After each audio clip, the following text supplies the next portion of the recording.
It's the worst feeling in the world to have your children taken away from you. In my experience, I have 10 children altogether, and the first 4 I brought home from the hospital. I had a normal life then, and I had never used a drug in my life, and so I brought those kids home from the hospital. So when my first one was taken, it was horrible. Like you go and you have a child and they take it from you and you don't get to bring that child home, and then you have to explain to your family and everybody that didn't know that you were using. They had no idea. Nobody knew, and I didn't get to bring a child home, and so it was horrible.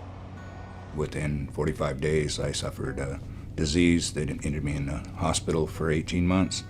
ICU. When I came out, I was addicted to drugs, didn't have my home, lost my job, everything, and so I've had to come back through a long path, but through resources and help and support, here I am today. My name is Katie Morales, and I'm a parent ally for Family Education Support Services. My name's Raymond Gregson, and I've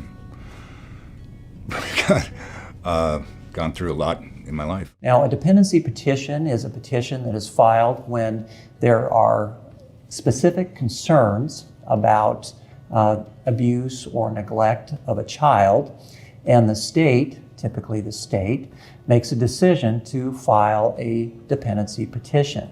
That petition is a petition which comes before Superior Court and a hearing is scheduled. My name is Wendy Mayo, and I am the director of the Dependency Guardian Ad Litem program here in Thurston County.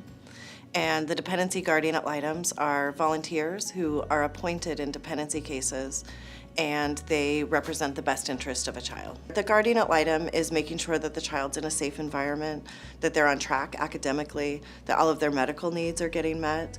They're also making sure that they're having sibling visits if they're not placed with their siblings, and also reporting on how the visitation with their parents are going. So I've been in the dependency process. I was in it 5 different times, and so I'm the first 4 times I never fought or even tried to. I didn't know that I had a chance in life. I didn't know that I could do anything. But with the last one, I had a parent ally, and I learned that I have rights and rules, and that I can overcome anything. And so I beat the dependency and got my child back. My name is Kat Scheibner, and I am a supervisor for Child Protective Services and Family Voluntary Services in the Mason County office. Social workers expect parents to work hard. They expect them to keep in contact with them. They expect them to be as transparent and as honest as they can. Now, that understanding that, it's hard sometimes for parents to be super honest with CPS. When people think of CPS, they think all this power that CPS has and they can remove kids and whatnot. But the big picture is that really parents want, or social workers want parents to be successful. For me to describe what it would feel like to lose a child from my home would be devastating, completely life-changing. I knew that I couldn't allow that to happen, and so it gave me a sense of urgency and true despair of, oh my, what can I do to change this, and where do I even start? And so that's where I started. So when I first entered, of course I was angry, and I still didn't understand that it was my fault that I was there. I still blamed the system. I blamed CPS. I blamed everybody but myself.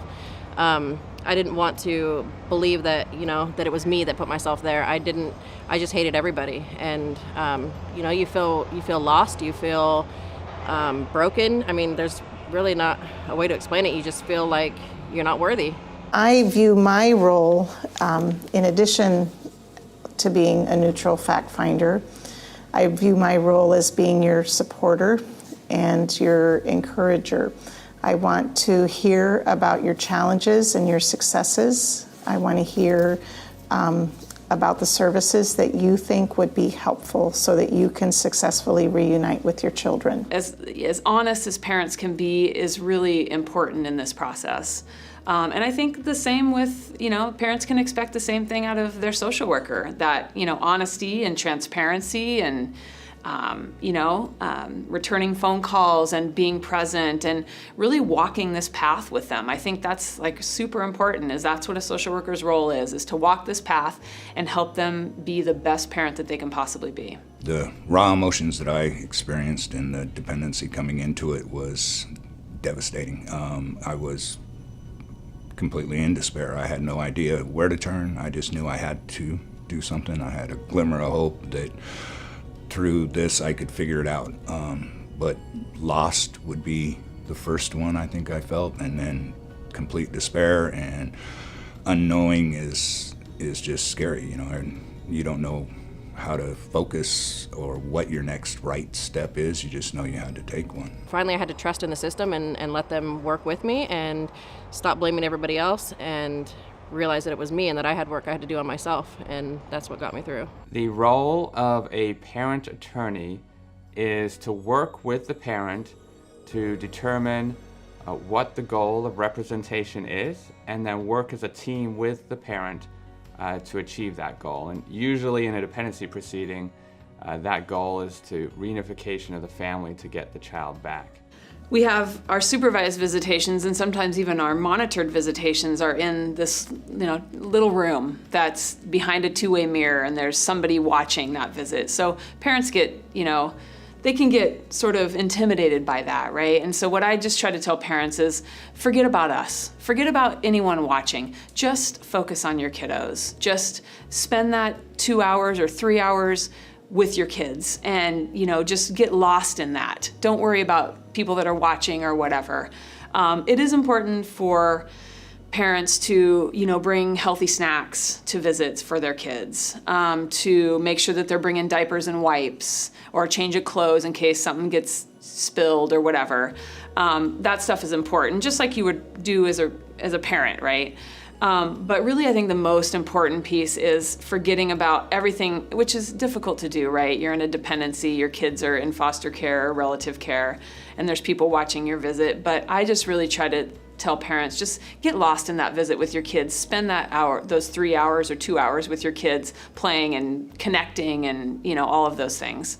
The court is interested in hearing from each of you, each of the parents, in addition to the social workers and all of the lawyers, the CASA as well. And if your kids are here, we always want to hear from the children also.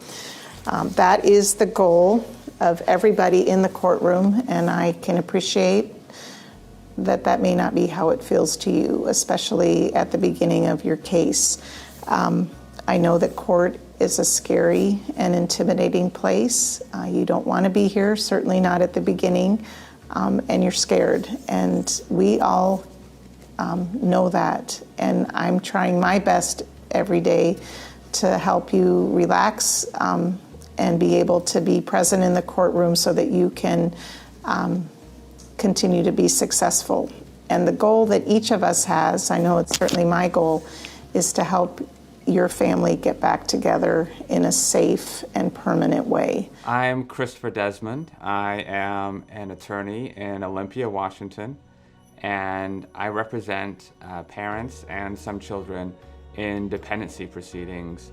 When considering the timeline on a dependency proceeding, there are certain federal timelines that are incorporated in the state statutes as well. And there's department policies that talk about timelines.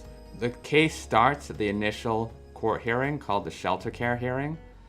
And generally speaking, within 75 days of that hearing, a parent is entitled to a trial to determine whether or not state involvement should continue. And you'll discuss with your attorney whether you're going to set and proceed through a trial or work out some sort of agreed order or agreed dependency with the state. If dependency is established because you lose at trial or you come to an agreement with the state, then review hearings will occur roughly every 3 to 5 months after that.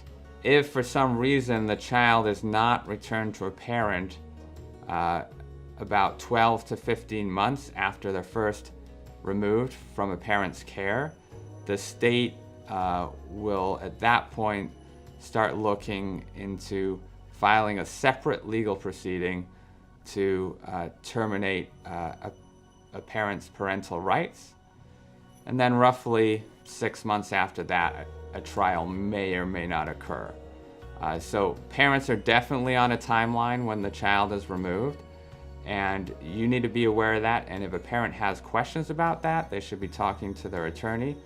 And of course, the parent should be focusing on what the court has ordered in terms of services so that the parent can get those done and satisfy the court's requirements and show the court that the parent has made the lifestyle changes that the court wants to see, so that the child can be returned hopefully long before the 12 to 15 months has elapsed.